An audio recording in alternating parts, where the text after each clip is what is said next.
March 12, 2011, Rachel Lay, the manager of the Lululemon store, arrived at work at 8 a.m. as usual to open the store. She noticed that the door was open and assumed it was due to the negligence of the person who closed the store the night before. When Rachel entered the store, the lights were off, and clothing and accessories were scattered everywhere. Realizing the store had been robbed, she called out to see if anyone was there and heard a groan, startled her, prompting her to rush outside to call the police. Next to the Lululemon store was an Apple store, which opened at 10 a.m. A man named Ryan Hoddable was waiting outside. Rachel asked him to accompany her back to the Lululemon store, which Ryan agreed without knowing the context.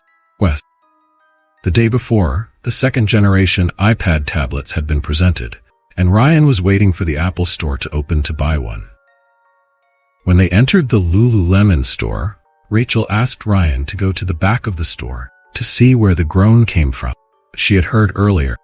Ryan went to the back room and saw a body lying face down in a pool of blood.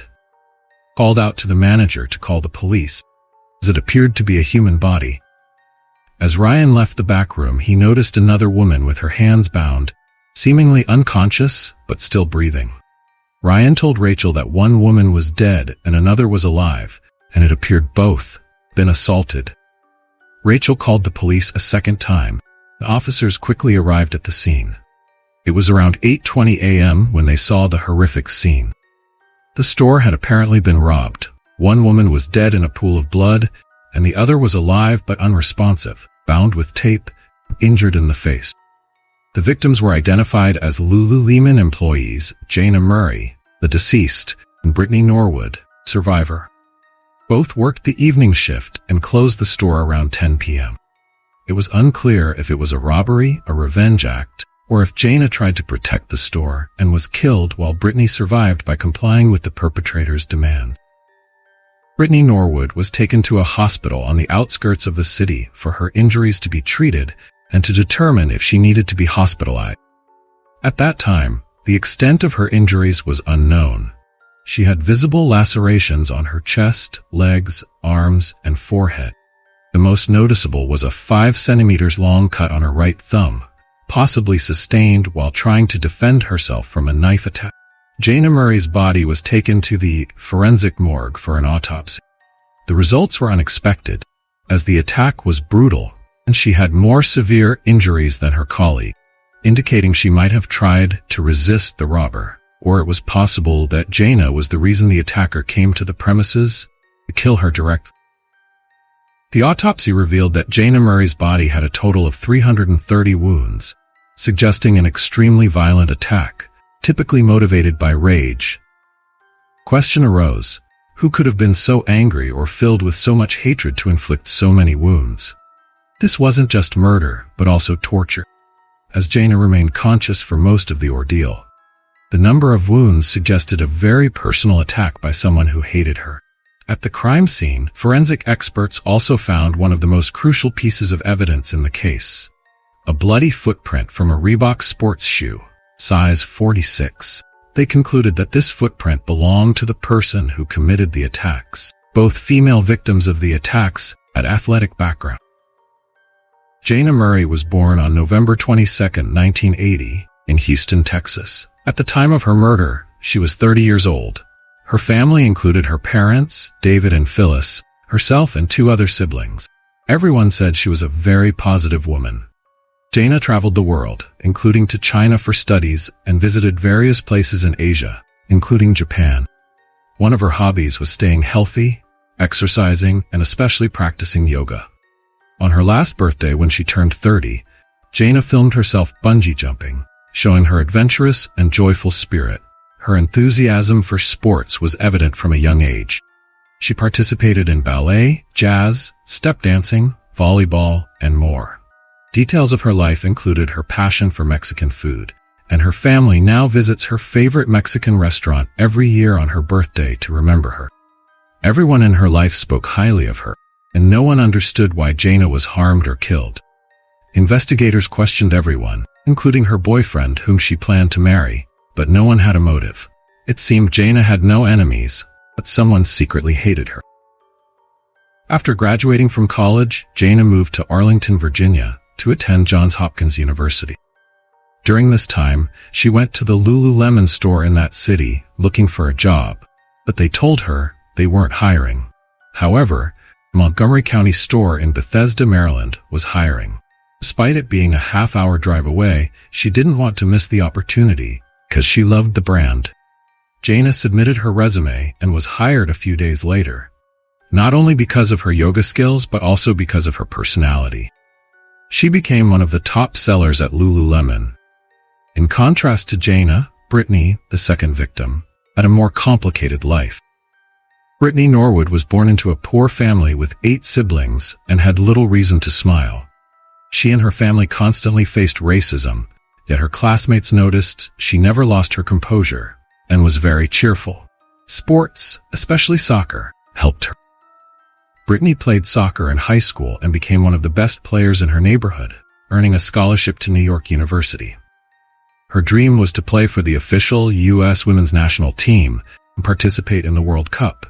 But this dream was cut short by financial constraints and lack of opportunities. Brittany studied sociology at New York University, where she had a scholarship, then moved to Arlington, Virginia, where she worked 2 jobs, in a hotel and at a Lululemon shop. Reports say she was transferred to the Montgomery County store shortly before the attack. Both women lived in Arlington at the time of the attack, led different lives, but shared a passion for sports. They might have been targeted by someone who intended to harm them. Sadly, one of them died, but at least one woman survived, possibly to bring justice for her colleague. The initial evidence found at the crime scene included the bloody footprint of a man and a knife used as the primary weapon in the attack. Investigators noted that multiple items from the store were used to inflict Jana's wounds. Additionally, 3 bundles of money were missing from the locker. It should not be overlooked that the surviving woman, Brittany Norwood, might explain how it all happened and who was responsible. Her description could lead the police to a clue. The robbery suggested that this could have been the main motive. The number of injuries didn't match how robberies are usually carried out. In most cases, robbers don't intend to kill unless they feel compelled to if they are caught or the person refuses to comply. Moreover, these murders are typically quick and involve firearms. But Jana was attacked with a knife, and the attacker took the time to torture. On March 12th at 2:35 p.m., Brittany Norwood was first questioned in a suburban hospital. She stated that the attack was not carried out by one person, by 2 masked men. One of them dealt with Jana, and the other attacked her. According to her version, she was assaulted with a coat hanger. Brittany could not provide more details, as she was under sedation. Officers agreed to question her again in the coming days if she remembered anything else. The same day, investigators questioned the staff of the neighboring Apple store, which was open until 11 p.m., knowing that the attacks must have taken place around that time. They asked if anyone had seen anything, and the first witness came forward, saying he had only heard voices. He said he heard 2 female voices. One of them screamed, "Talk to me, don't do this, tell me what's going on," and the other female voice said, "Oh my God, help me, please help me." Then he only heard screams and groans, and when everything went quiet, he noticed the sound of someone dragging something. Surprisingly, the witness, an Apple employee, did not call the police. He simply reported the matter to a security guard who checked the Lululemon store, looked out the window, found nothing unusual, and returned to the Apple store. The employee also testified that he later reported this to the Apple store manager and left work around 11 p.m., after which no more noise was heard. Investigators went to Brittany Norwood's apartment to see if she remembered anything else about the incident. When they entered the apartment, she invited them to the living room to talk. They asked her if she could remember anything else from the past 2 days to help identify the 2 men she had mentioned. Brittany tried to explain how the events unfolded, saying that when the 2 men entered the room, one went straight to her while the other grabbed Jana. Brittany described her attackers as white men wearing ski masks and estimated from their voices that they were between 25 and 27 years old.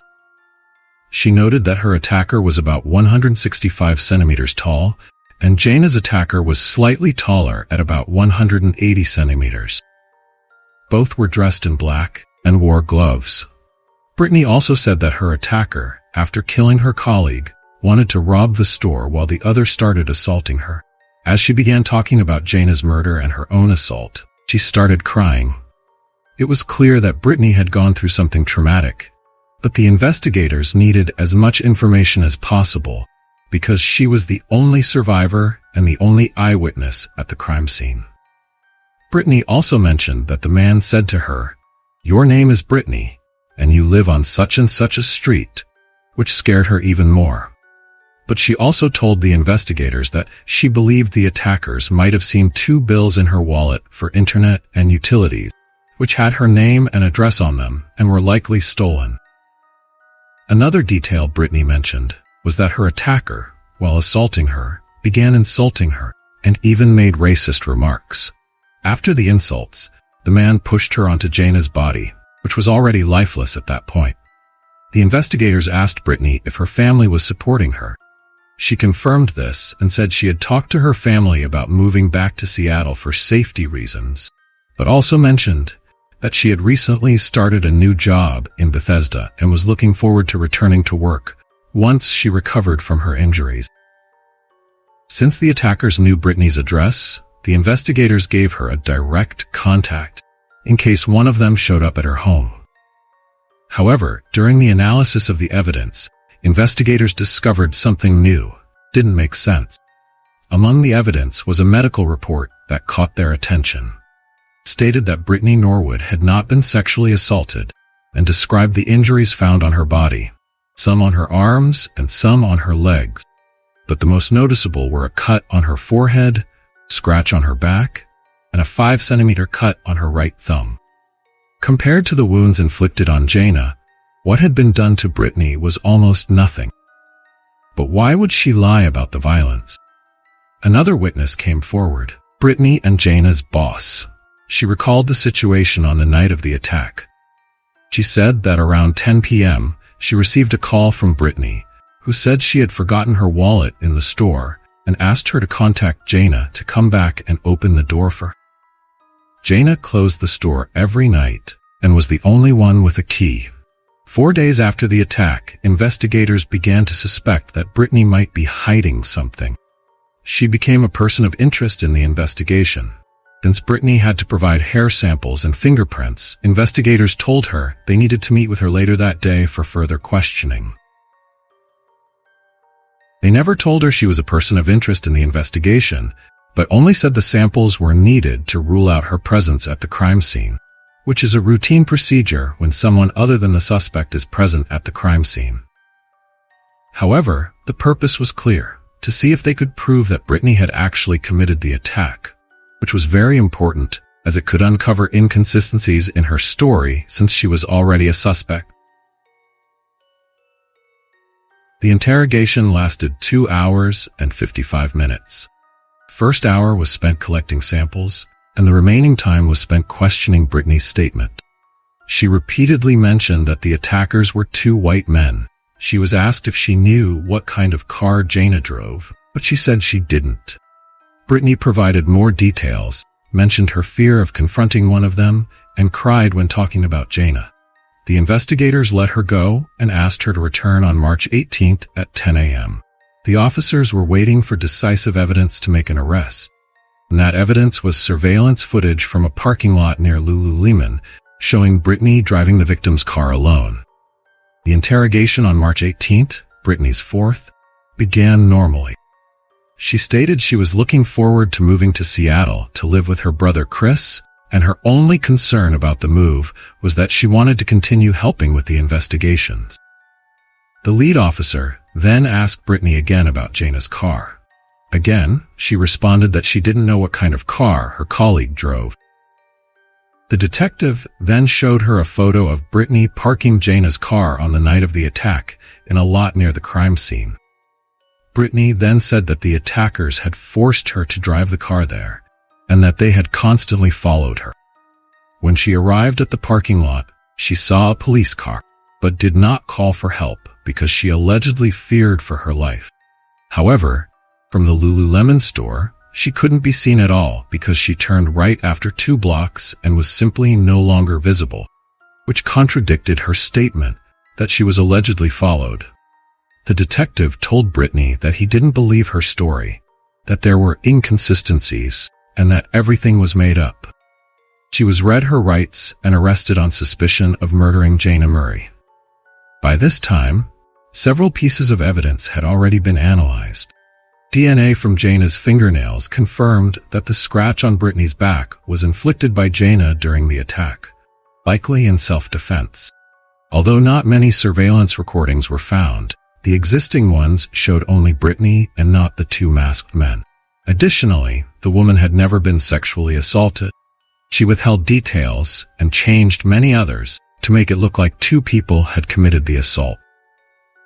Prosecution also had witnesses against Brittany, including former soccer teammates from a university in New York, who said Brittany was nice but had a small problem. She was a kleptomaniac. She constantly stole and was expelled from the university and lost her scholarship because of it. It was also proven that the wound on her right thumb was inflicted while she was attacking Jana. It was also found that she had tied her own hands to simulate an attack. Several wounds on her body were self-inflicted, and she lied for days to both the authorities and her family, who had been convinced of her innocence for months. Additionally, it was proven that the bloody male footprint found in the store was made by Brittany herself, using a training device later found in the store. The most challenging part of the trial was proving why Brittany brutally murdered Jana and what her motive was. 5 items Brittany allegedly used to inflict wounds on Jana's body were presented as evidence: a hammer, a dagger, a coat hanger, a stick from one of the coat hangers, and a Swiss Army knife. It was proven that the motive was not to steal money, as the missing money from the locker was hidden in the same room. In October, the trial began.